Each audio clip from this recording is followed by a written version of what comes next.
Hello friends, welcome to Turtle Queen Gaming. I of course am the Turtle Queen, and this is not a video game. I play a lot of tabletop RPGs, like Dungeons and Dragons, and one of my friends decided that she wants to do a Pathfinder game that she runs. So, her husband, one of our other friends, and I have gotten together, and I thought it might be fun, since we're starting at level 1, to kind of document our adventure from the ground up. I have rewritten it as a sort of book on tape format so that you see our story from our character's point of view. And so, I hope you enjoy. Without further ado, this is Rise of the Runelords. Sandpoint. A small town found in the Lost Coast region of Varisia, and normally is as completely ordinary as it sounds. However, today this small coastal town along the Varisian Gulf is buzzing with excitement. This is the first day of autumn, and the whole town has come together to celebrate the Swallowtail Festival.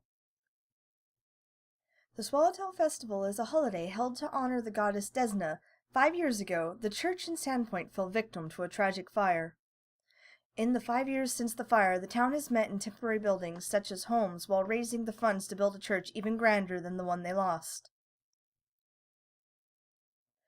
Now the construction of the church is complete, and the town has arranged a grand opening to take place during the festivities.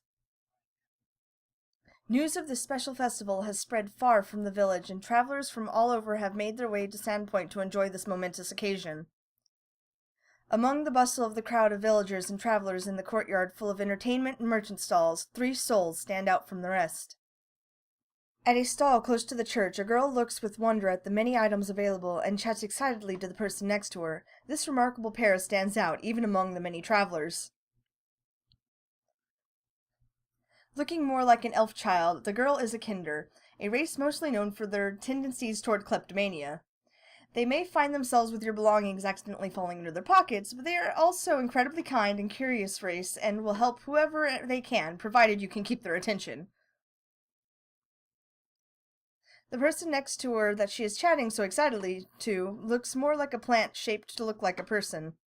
She is something called a flower child, a race of plant-like humanoids. Nearby, a truant sapling stands protectively. Across the courtyard, a man checks out a stall offering trinket items one might find in a coastal town, such as seashell necklaces and the like. Like the pair across the way, he seems to stand out from the crowd. His skin is an ashen color, and his long black hair is tied back in a ponytail. His pupilless green eyes seem to shine with a light of their own, even in the bright light of the morning. The man is a fetchling, or shadow people, a race born from humans breeding with creatures found on the shadow plane many years ago. "May I help you?" the woman working the stall asks him. "Just looking," he replies quickly, with a smile, and continues to browse.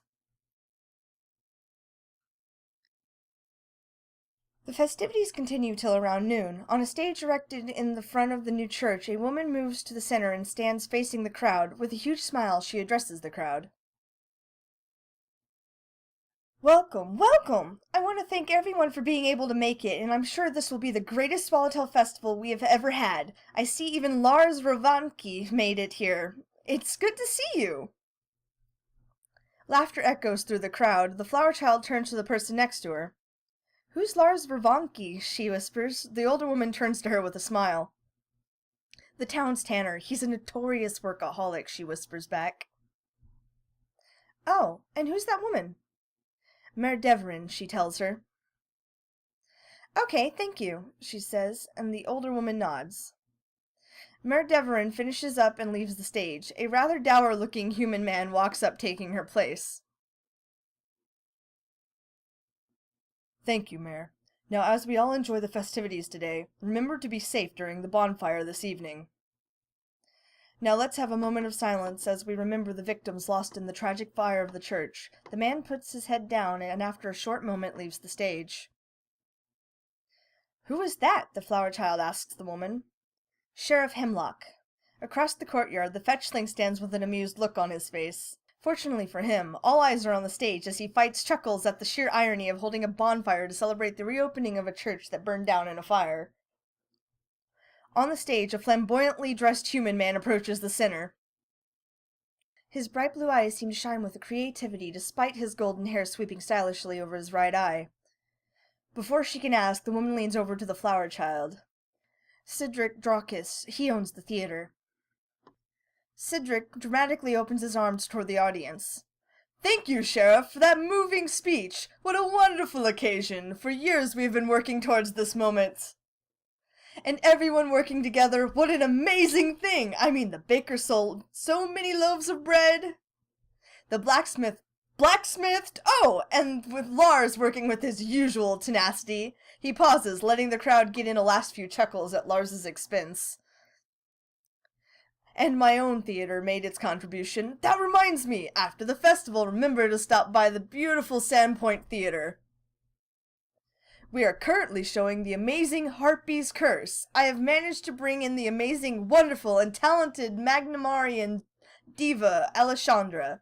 Certainly a must-see." With an exaggerated bow, he leaves the stage. Afterwards, an older man approaches the center of the stage. "Father Xantus," the older woman says. Father Xantus turns to the crowd with a warm smile. "I want to thank everyone for coming out today. As we celebrate this momentous occasion, I encourage you to check out the stalls, enjoy the entertainment, and have a wonderful time. And now, I officially declare this year's Swallowtail Festival open!" The crowd cheers and applauds. The courtyard bursts into a frenzy of activity. The flower child, along with the treant and the kinder, approach Father Xantus.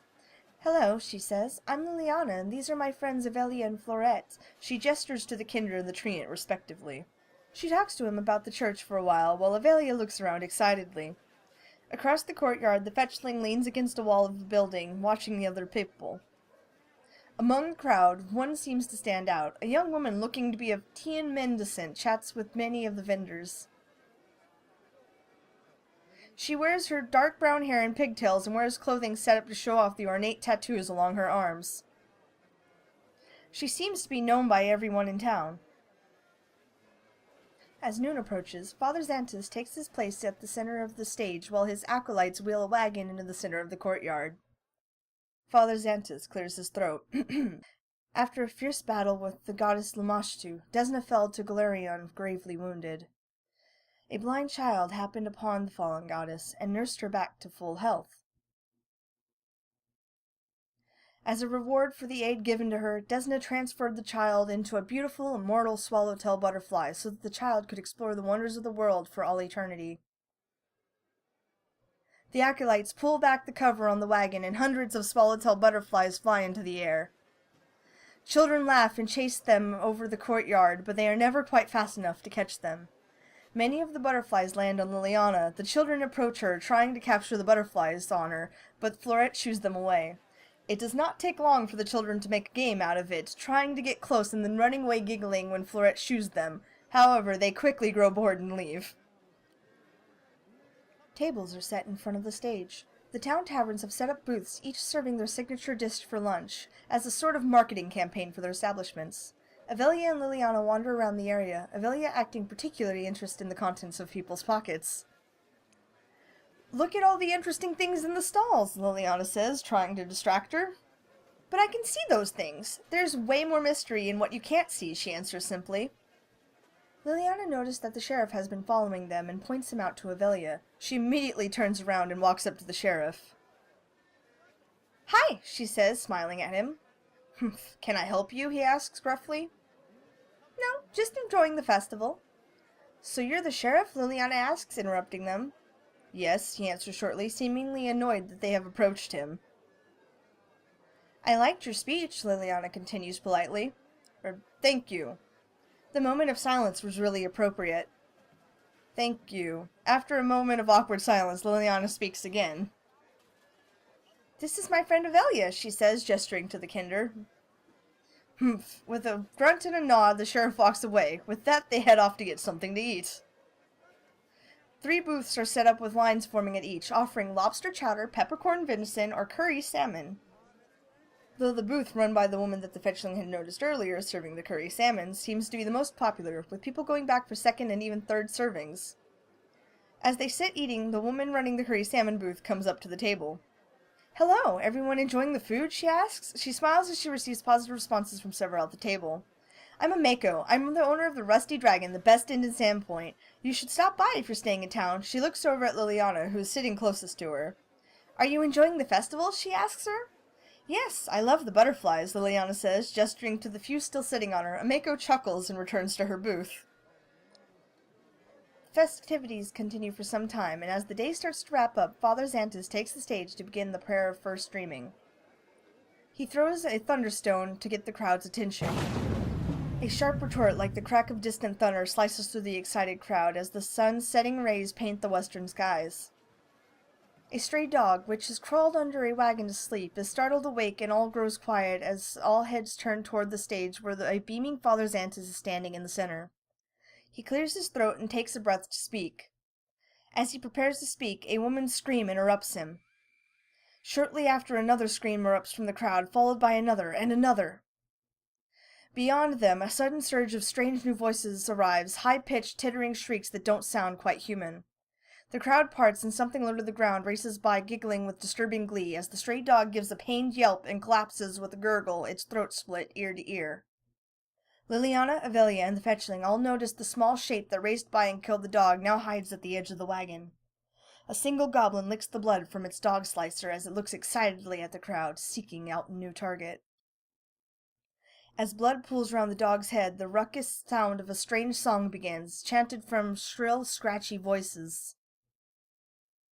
Goblin chew and goblin fight, goblin cut and goblin fight, gather all and cut the horde, goblin eat and take my horde, goblin raise and goblin jump, goblin flash and goblin pump, burn the skin and mash the head, goblin ears and you eat egg, sneak the bee, catch the hop, plump the head to shut up.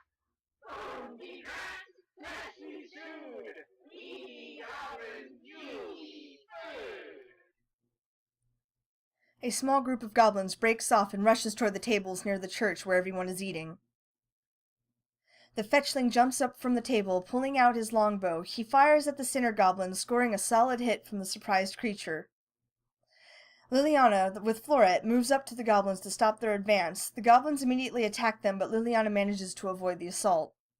Floret isn't as lucky, but the small tree shrugs off the hit. Meanwhile, Avelia gets out her sling and lines up a shot on the goblin still sporting the arrow the fetchling put in it. The thing didn't even know what hit it as it drops to the ground, a large indent in his forehead.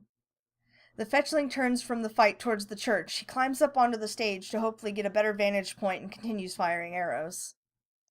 Avelia agilely tumbles past the goblin Liliana left. The goblin makes a noise of surprise that could be roughly translated into, "What?" Avelia, who understands goblin, smiles to herself, though anyone observing the scene wouldn't find it hard to decipher the meaning. Thinking they have the advantage, the goblin with Avelia attempts to climb on the table nearest to the stage. Avelia smacks the cheeky goblin with her quarterstaff. The solid hit actually helps send it onto the table. The goblin with Liliana and Floret turns to the table near it and begins to loot food, shoveling what it can into its pockets while humming to itself.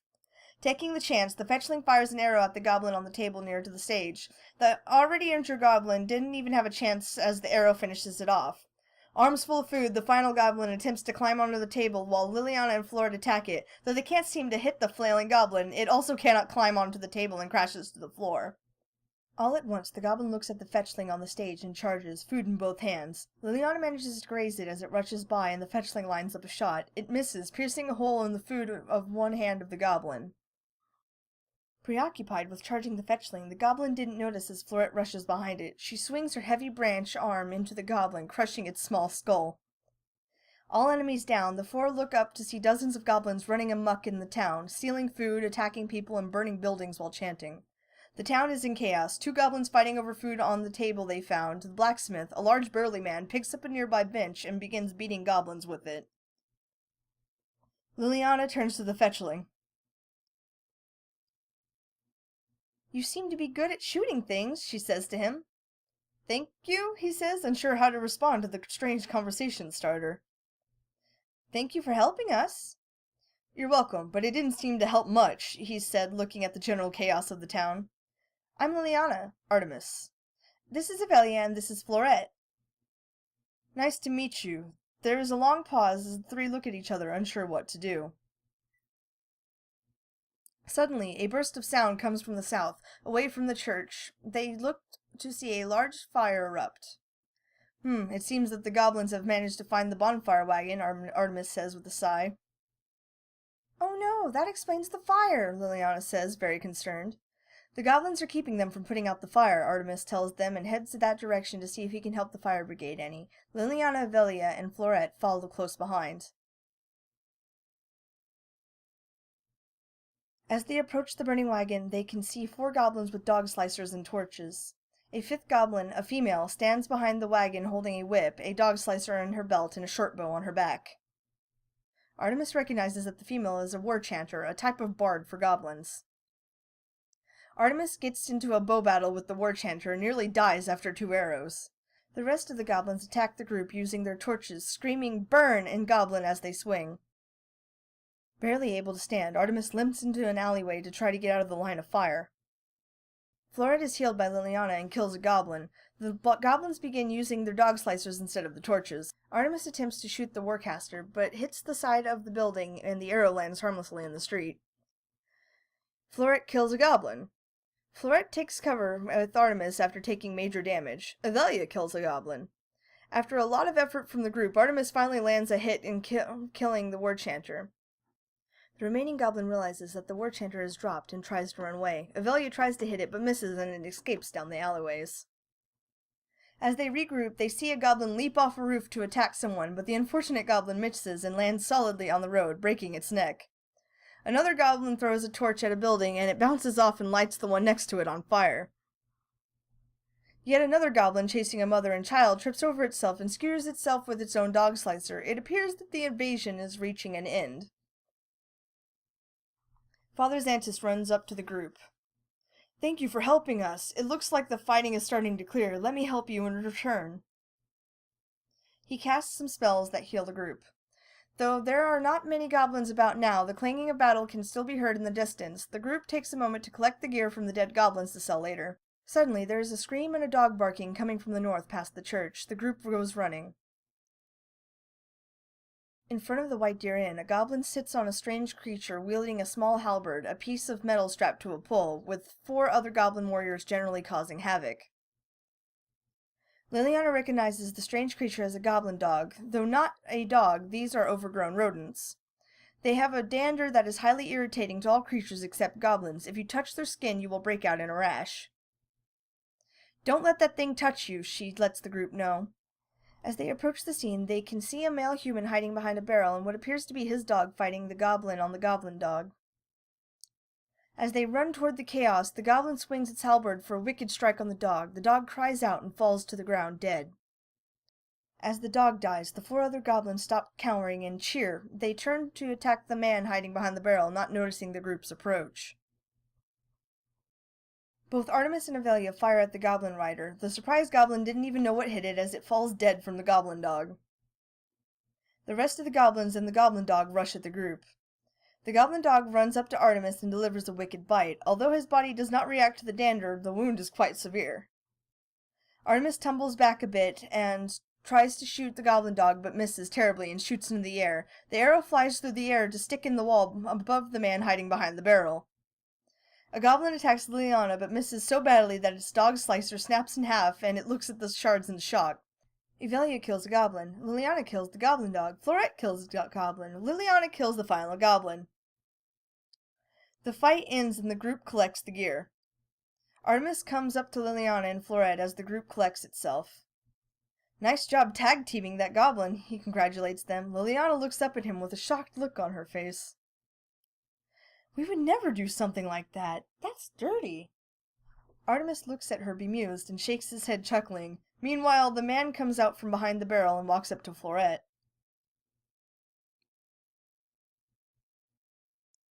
You did such a great... Excuse me, Florette can't understand you. She's my friend, but she's a walking tree person, Liliana interrupts him. Are you in charge of her? He asks, looking terribly confused. Charged? He asks. There is a long pause as the two look confused at each other. The man finally speaks.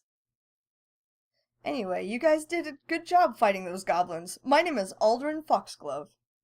I'm staying at the Rusty Dragon, so come by and see me. Maybe I can reward you somehow. As he said his name, he seemed to glance round to see if anyone might overhear. Okay, I'm sorry about your dog, Liliana tells him. He looks at the dog lying on the ground. He's been my best friend, he says with a sigh.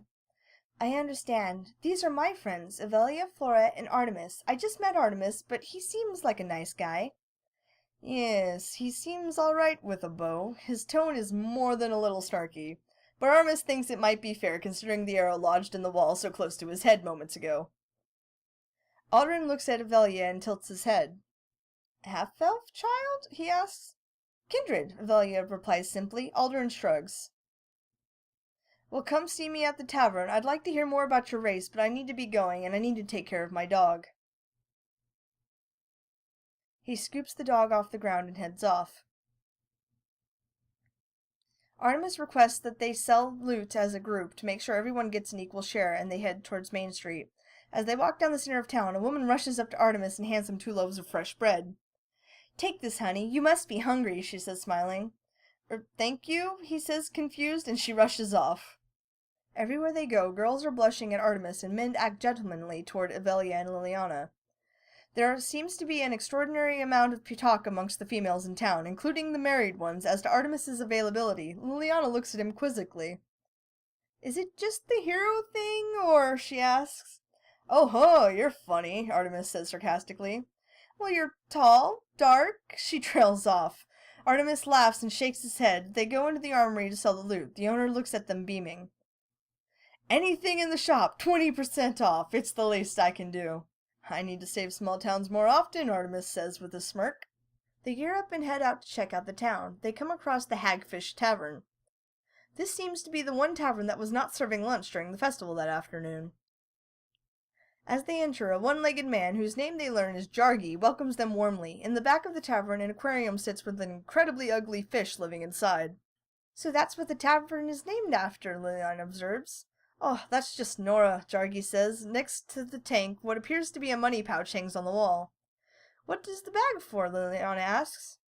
The challenge is if you can drink a tankard of old Nora's water, you get the money, Jargy tells her. No special rules? Just drink the tankard and keep it down. Okay, she nods. Jargy gets an incredibly large tankard out and dips it into the tank. He hands the tankard full of the thick, dark liquid to Liliana. She smiles and sets it on the floor, stepping into the tankard. After a moment, she drinks the water through her plant-like roots and hands the tankard back to Jargy. With a huff, he goes to the wall and takes down the pouch. Right's only right, I guess, he says, handing her a pouch and then a knife. Now carve your name in the ceiling. Looking up, they can see that there are 28 names in the ceiling. Liliana has Florette pick her up to carve her name.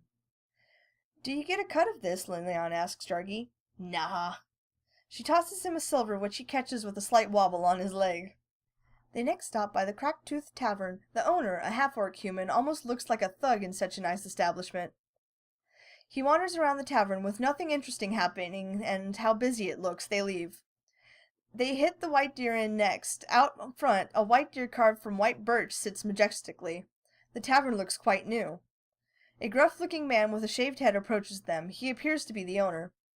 Nearby, several serving girls have noticed Artemis and start giggling and chattering to themselves. Seems slow for this time of day, Artemis tells the owner. Pretty stiff competitors around here, but I have the cleanest rooms in town, he says proudly. Looks like it. What are the prices of the rooms? Depends. How long are you planning on staying here? We will just stay the night and see. Well, in that case, I can offer you our nicest room at no cost. That seems more than reasonable. We have to see about meeting someone, but we will be back later, Artemis tells him. I assume you want 2 rooms. If you don't mind, may I ask who you're meeting with? Someone who values their privacy, Liliana chimes in. I see. Fair enough, he says, not pushing the subject. Be careful out there. It's dark and you never know when goblins could be about, though I'm sure the sheriff is out there somewhere. He seems a little disapproving when he mentions the sheriff. Is there a problem with the sheriff? Liliana asks.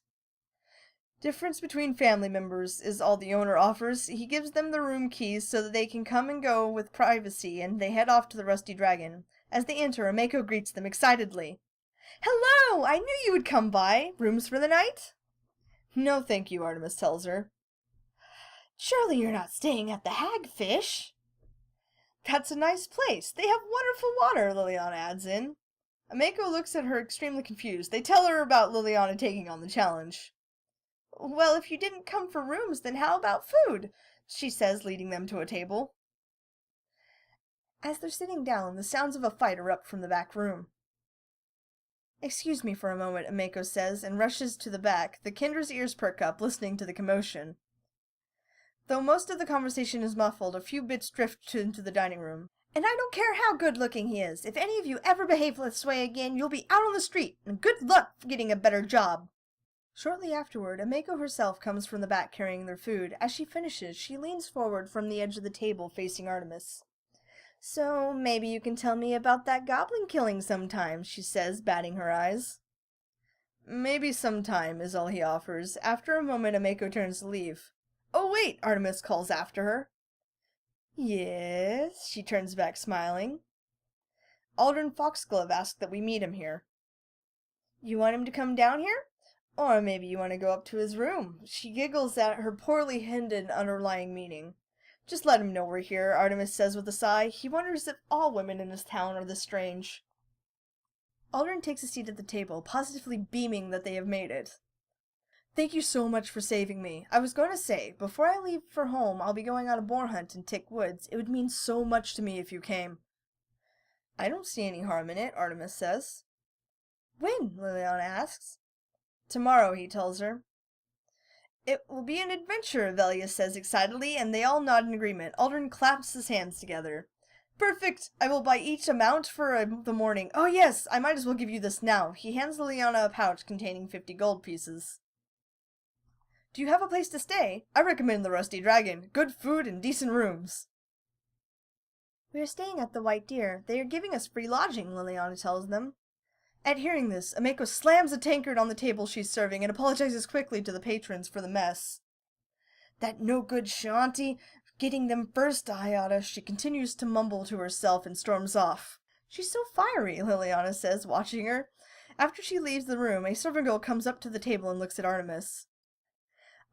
I was wondering, do you think I could get your autograph? I mean, you're such a great hero, and it would mean so much. She smiles expectantly at him, and with an amused smile, he quietly takes the paper. Actually, Aldrin interrupts, he didn't really do much. If you want the real hero, he gestures to Liliana. Artemis only gives him a mild look as if to say, that's cold.